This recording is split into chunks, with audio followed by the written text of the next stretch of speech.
were OMG, WTF, I mean, every acronym in that direction that you can think of. Senators across the ideological spectrum among Republicans, not just like the moderates that Murkowski and Collins often find themselves in, but also people in MAGA world, conservatives who are elected sitting members of Congress who just don't like Matt Gaetz, frankly think the investigations into him are problematic. You've heard our guests lay that out so well already, think that his shenanigans with McCarthy are problematic, as you heard Kevin Cramer say there, and think that this is just an individual who is unserious, in the words of Murkowski, to lead an agency as big as the Department of Justice, given everywhere that agency has their hands in.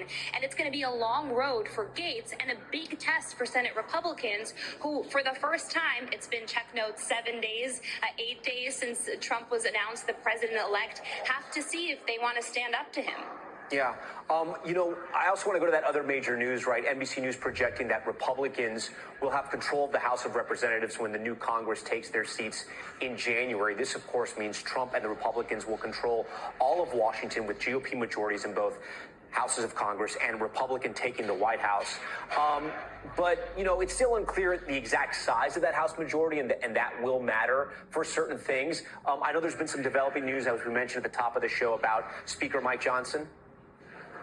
Yeah, there has been, and that is that Speaker Mike Johnson announced a couple of minutes before your show, Tom, that actually Matt Gaetz has offered his resignation from Congress effective immediately. Republicans seem to think that that'll give him an easier time of replacing Gaetz' seat in very red Florida, giving them more of a window to make that happen because, as you saw on your screen, House control has been called for Republicans. There are still several seats that have been uncalled. So far, Republicans are right at that 218 number. That's what gives them the majority, but that doesn't give them a guarantee that they'll be able to enforce and actually put on the floor everything that President-elect Trump wants to do. So definitely some consternation and worries. Steve Scalise's first reaction to Gaetz was stop taking our guys. And we don't think that there's going to be sort of an incursion from maybe far-right Republicans against Mike Johnson anymore?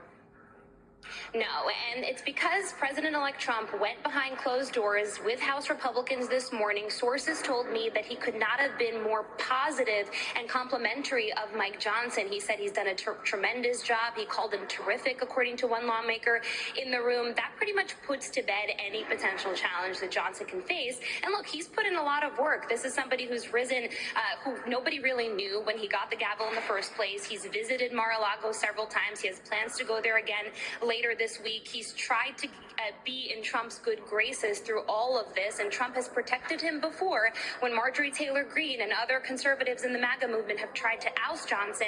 Now that gavel all but guaranteed with that Republican leadership slate reelected today and new members elected down below. Yeah, and before you go, I do want to move over to the Senate.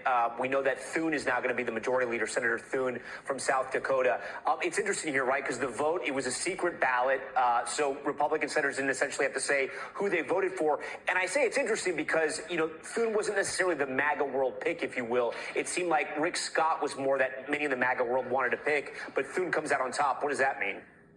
Yeah, Scott was out after the first round of voting. Just 13 people voted for him, 3 more than 2 years ago when he unsuccessfully challenged McConnell. What it says is that the MAGA universe on X or on social media doesn't necessarily reflect in elected members of Congress, especially among senators who really hate to be pressured to do anything. This isn't House Republicans, this is Senate Republicans. They see their role differently. They see themselves as a deliberative body. So John Thune being elected today was by and large not a shock or surprise to many here on Capitol Hill, but certainly an affirmation or reaffirmation, I should say, of MAGA world's waning powers, perhaps, and influence on Senate Republicans, at least. Yeah, we're going to have to wait and see. That could change back. All right, Julie Sirk.